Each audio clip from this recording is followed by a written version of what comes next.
कुमारी। स्वागत है आपका मेरे YouTube चैनल पर। आज मैं आपके सामने उपस्थित हुई हूँ व्याकरण का ऐसा टॉपिक लेकर जो हमें एक सबसे शुरुआत भाषा की कहाँ से करनी चाहिए। उस विषय का नाम है वर्णबोध, यानी वर्णों की जानकारी, वर्णों का ज्ञान।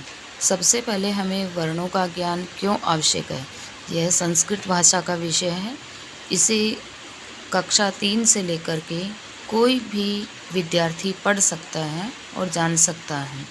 इसी में किसी भी कक्षा का कोई महत्व नहीं है, सारी कक्षाओं में यह विषय महत्वपूर्ण है। वर्णबोध के बारे में बताती हूँ कि वर्णबोध यानी वर्णों का ज्ञान। सबसे पहले हमें ये जानना आवश्यक है कि विद्यार्थी जो है संस्कृत भाषा का प्राथमिक ज्ञान प्राप्त करें। सबसे पहले हमें कोई भी भाषा सीखनी हो तो उसका पहला ज्ञान आवश्यक है। उस ज्ञान को प्राप्त करने के लिए हमें उन वर्णों की विशिष्ट ध्वनियों को सुन करके हम उस विषय को समझ सकते हैं। संस्कृत की ध्वनियाँ या वर्णों का शुद्ध उच्चारण लेखन की योग्यता उत्पन्न करता है। छात्र जो हैं वह स्वर वर्णों के ऋस्व, दीर्घ एवं संयुक्त स्वरों को जान सकते हैं। एक छोटा सा सम्मेलनम मैं बताती हूँ। जैसे अध्यापिका है, हे छात्रा शीघ्रम आगच्छन्तु, तो वह सुमित से कहती है, अन्य छात्रों के साथ दौड़कर आता है, रोहित महोदया आप उन सब छात्रों को क्या कह रही हैं, हम समझ नहीं पाई। सुमित, रोहित यह संस्कृत भाषा है। रोहित आश्चर्य से, हैरानी से बोलता है। इस प्रकार एक अध्यापिका के बीच में संवाद होता है। सबसे पहले मैं बताना चाहूँगी कि संस्कृत भाषा बोलचाल की भाषा आज नहीं रही संसार में, लेकिन सबसे पहली भाषा जो थी वह यही थी और इसी भाषा को सबसे प्राचीन भाषा कहा जाता है। जो चीज़ें मैं इसमें कुछ लिखी भी नहीं है, लेकिन अपने अनुभव से आपको बताना चाहूँगी, उसको आप बड़े ध्यान से सुन कर के उन पर गौर कीजिएगा और उन प्रश्नों को हमेशा जीवन में याद रखेंगे। संस्कृत भाषा को देवों की भाषा या वेदों की भाषा कहा जाता है। इसका प्रयोग सबसे पहले प्राचीन समय में संस्कृत के एक ऐसे अद्वितीय विद्वान हुए थे जिनका नाम था महर्षि पाणिनि ने इस भाषा का विकास किया, इस भाषा पर अत्यधिक बल दिया। हम सारे भी संस्कृत बोलना और पढ़ना जान सकते हैं। जैसे मैं आपको बताना चाहूँगी वर्णों के ज्ञान के बारे में। संस्कृत भाषा का सबसे पहला संस्कृत का अर्थ है परिष्कृत करना, सुनिर्मित करना या पवित्र, अर्थात दोषों से रहित भाषा। इस भाषा का अर्थ है कि कोई भी व्यक्ति का उसे श्रेष्ठ बनाने के लिए, उसका सही से निर्माण करने के लिए संस्कृत शब्द का प्रयोग किया जाता है। तो इसका अर्थ ही इतना सुंदर है, तो ये पढ़ने में और ग्रहण करने में कितना महत्वपूर्ण विषय रहा होगा। इसके बारे में हम जानकारी लेते हैं कि हम इसके वर्णों को कैसे जान पाएंगे। भाषा की जो सबसे छोटी इकाई होती है उसे ही वर्ण कहा जाता है और वर्णों को ही अक्षर के नाम से जानते हैं। वर्णमाला के व्यवस्थित समूह को, वर्णों के व्यवस्थित समूह को वर्णमाला कहते हैं और वर्णमाला को अल के नाम से भी जाना जाता है। संस्कृत भाषा में टोटल वर्ण 48 होते हैं, जिनको हम अंग्रेजी भाषा में 48 कहते हैं। वर्णों को 3 भागों में बांटा गया है। एक है उसका पहला भाग स्वर, दूसरा है व्यंजन और तीसरा है अयोगवाह चिन्ह। स्वर होते हैं वो संस्कृत भाषा में 13 होते हैं।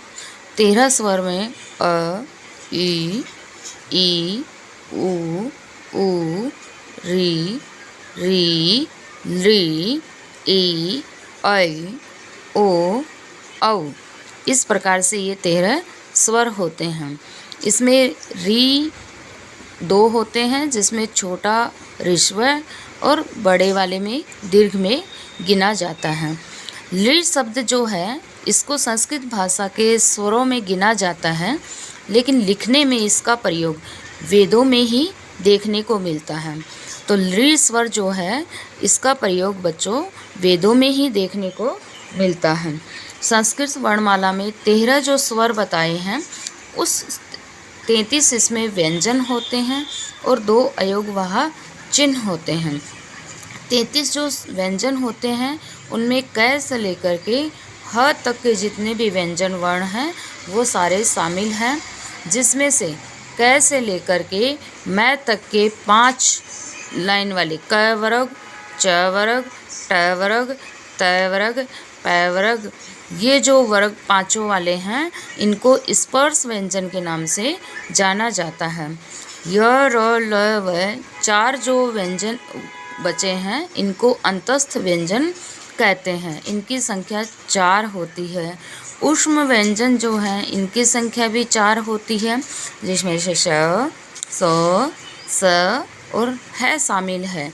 इस प्रकार से टोटल व्यंजन हमारे पास में 33 होते हैं। इस प्रकार से मैंने आपको वर्ण बताए, वो सारे स्वर वर्ण हैं।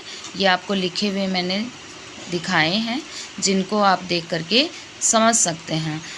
तो वर्णों को 3 भागों में बांटा गया, स्वर, व्यंजन व अयोगवाह है। फिर स्वर जो हमारे हैं इनको भी 3 भागों में बांटा गया है, जिसमें ह्रस्व स्वर, दीर्घ स्वर और प्लु स्वर, ये 3 प्रकार के होते हैं। ह्रस्व स्वर 5 होते हैं, दीर्घ स्वर 8 होते हैं और प्लु स्वर की कोई संख्या नहीं होती है। स्वर किसे कहते हैं, हमारे मन में भी ये प्रश्न उठा होगा, तो मैं बताना चाहूँगी, जिन्हें बोलने के लिए किसी अन्य वर्ण की सहायता नहीं लेनी पड़ती है उसे हम स्वर कहते हैं। स्वर को हम अच के नाम से भी जानते हैं। स्वर 13 होते हैं। ह्रस्व स्वर 5 होते हैं, जिनको बोलने के लिए एक मात्रा का समय लगता है, वे ह्रस्व स्वर कहलाते हैं। अ, ई, उ, री और लृ। अब बारी आती है दीर्घ स्वर की, तो जिनको बोलने में 2 मात्रा का समय लगता है वे स्वर दीर्घ वर्ण कहलाते हैं। जैसे आ, ई, उ, री, ए, ऐ, ओ, औ, ये 8 इसमें शामिल है। प्लु स्वर का कोई संख्या नहीं होती, इसलिए इसको उच्चारण करते समय इन्हें बोलने में ह्रस्व स्वरों से 3 गुना या उससे भी अधिक समय लगता है। इसका प्रयोग किसी को दूर से बुलाने के लिए किया जाता है और इसका पहचान चिन्ह 3 के अंक जैसा 3 जैसा लिखा जाता है। जैसे ओम शब्द का हम उच्चारण करते हैं। अब बारी आती है संयुक्त वर्ण की, तो संयुक्त व्यंजन 4 होते हैं, जो 2 स्वरों को मिलाकर बने हों वे संयुक्त व्यंजन कहलाते हैं। वो सारे के सारे होते हैं क्षय, त्रय, ज्ञ और श्रय। इस प्रकार से हमारे अस्वर ऐसा है जिसके कोई मात्रा नहीं होती है। अस्वर की मात्रा नहीं होती है। अस्वर अपने आप में स्वतंत्र होता है।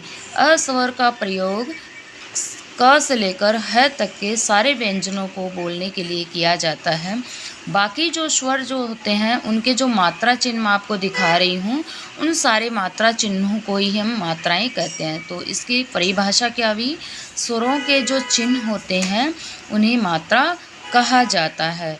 हलंत वर्ण कैसे होता है, जो तिरछी लाइन किसी भी व्यंजन वर्ण के आगे नीचे लगती है उसे हलंत वर्ण कहा जाता है। संयुक्त व्यंजन 2 व्यंजनों के मेल से बनने वाले जो व्यंजन होते हैं वो संयुक्त व्यंजन कहलाते हैं।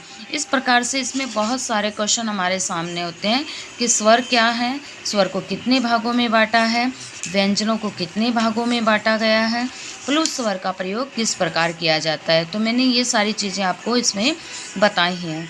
व्यंजन वर्ण हो गए, वर्णों के वर्ण संस्कृत में 48 होते हैं, 3 भागों में उनको बांटा गया, स्वर, व्यंजन व अयोगवाह।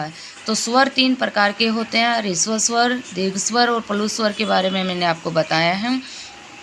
व्यंजन जो होते हैं वो 33 होते हैं, जिनके बारे में क से लेकर म तक के व्यंजन 25 होते हैं, उनको स्पर्श व्यंजन कहा जाता है।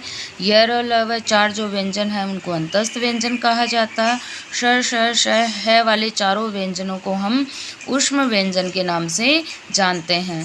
श त्रय ज्ञ और श्रय 4 जो व्यंजन बच गए हैं ये संयुक्त व्यंजन के नाम से जाने जाते हैं। वर्ण भाषा की सबसे छोटी इकाई होती है।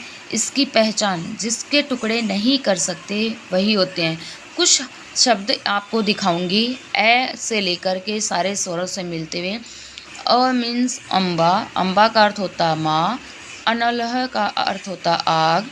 आम्रम का मतलब आम। आत्मजा पुत्री। इंदुः चंद्रमा। इंद्र देवों का राजा। ईश ईश्वर। ईशान ईश्वरिया स्वामी। उष्ट्रः ऊँट। उद्रम पेट।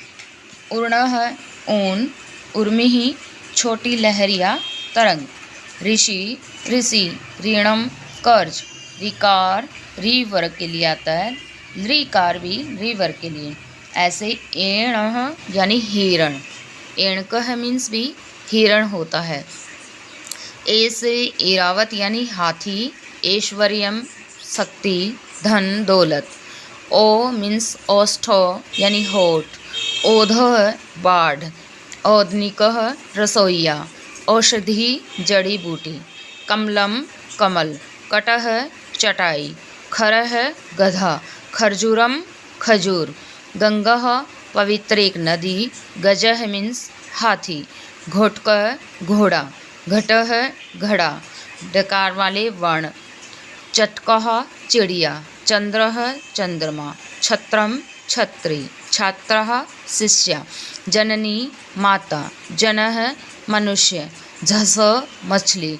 झंझा आंधी। आंधी का मतलब जैसे अभी गर्मी का समय होता है तो तेज़ जो हवाएं चलती हैं उसमें मिट्टी धूल उड़ती है उसे झंझा कहा जाता है यानी आंधी कहा जाता है।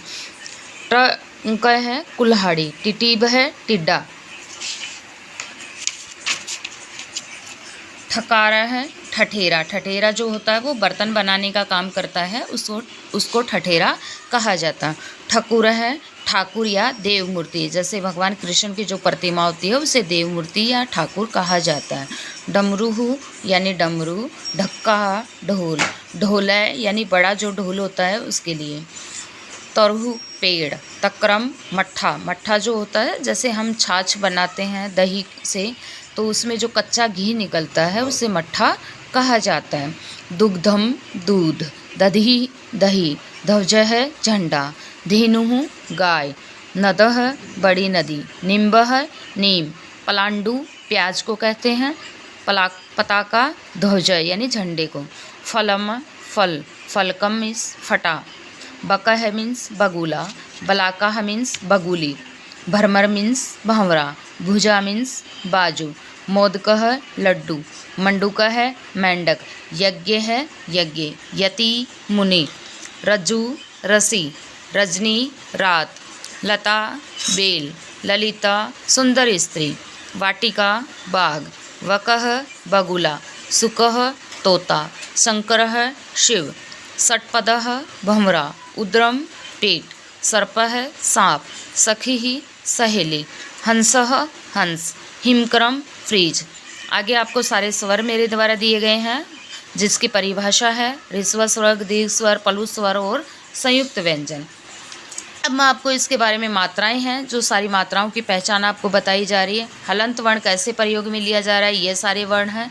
शुद्ध स्वर व मात्राएं, सस्वर व्यंजन उनका उच्चारण करना, संयुक्त वर्ण कैसे होते हैं, इनको कैसे हलंत के साथ में लिखा जाता है, ये सारी चीज़ें आपको मैं इसमें लिख करके बता रही हूँ जिसको देखकर आप समझ सकते हैं। इसके बाद में जैसे मैं आपको बताना चाहूँगी कि व्यंजन वर्ण जो हैं हमारे व्यंजनों के बारे में बताया गया है कि जो वर्ण स्वर की सहायता से बोले जाते हैं उसे व्यंजन कहते हैं। व्यंजन का अर्थ व्यंजनों के बारे में बताया मैंने। फिर जैसे क से लेकर के मैं तक के सारे व्यंजन हैं जिनको स्पर्श व्यंजन कहा जाता है। ये चारों अंतस्थ व्यंजन है, ये चारों ऊष्म व्यंजन हैं। फिर बारी आती है हमारे अनुस्वार व विसर्ग की, जिनको हम अयोगवाह चिन्ह कहते हैं। अनुस्वार जो होता है, स्वरों के बाद लगने वाले जो अयोगवाह होते हैं, इन ध्वनियों का उच्चारण स्वतंत्र रूप से नहीं होता। अनुस्वार को अंग कहा जाता है और विसर्ग को है के रूप में प्रयुक्त किया जाता है। अनुस्वार को अंग बोला जाता है तो इसकी ध्वनि नाक व मुख दोनों से की जाती है, जिसका चिन्ह नय और मय के रूप में किया जाता है। विसर्ग का उच्चारण जो होता है आधे है वर्ण के रूप में होता है, जिस प्रकार से आपको हलंत वाले वर्ण लिखे हुए इसमें दिखाए जा रहे हैं। ये सारी की सारी इस प्रकार अन्य उदाहरण भी मैं आपको दिखाना चाहूँगी। व्यंजनों को हल के नाम से भी जाना जाता है।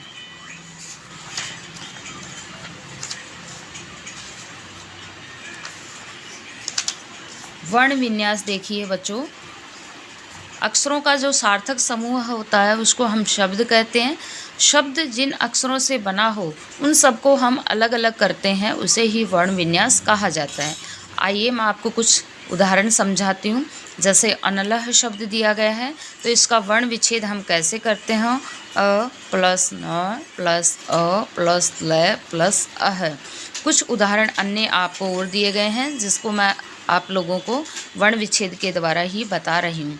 आम्रम शब्द है, ईशान शब्द है, उष्ट्र, छत्रम, औषधि, कक्षा, खगः, डयनम, फलानी।